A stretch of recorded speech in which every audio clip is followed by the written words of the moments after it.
Pemusnahan barang bukti narkotika tersebut merupakan hasil pengungkapan 4 laporan polisi dengan 5 tersangka. Para pelaku ditangkap di 2 lokasi berbeda yakni Banyuasin dan Muara Enim, Sumatera Selatan. Penindakan dilakukan karena tren peredaran narkoba kerap meningkat menjelang akhir tahun. Menyikapi kondisi itu, Direktorat Reserse Narkoba Polda Sumatera Selatan memperkuat penyelidikan dan operasi penindakan. Kelima tersangka diketahui bukan berasal dari Sumatera Selatan. Sementara narkotika yang disita diduga masuk dari luar negeri yakni Cina dan Turki. Pengungkapan ini merupakan hasil rangkaian penyelidikan sejak September hingga November 2025.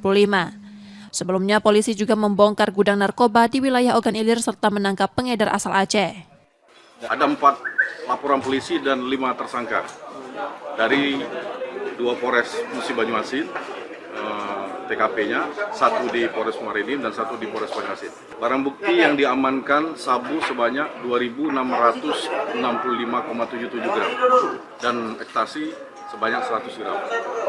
Bahkan barang bukti juga itu barang bukti yang berasal dari luar negeri.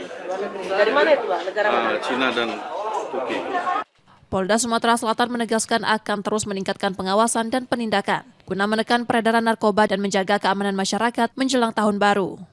Muklas Diferensial, Kompas TV, Palembang, Sumatera Selatan.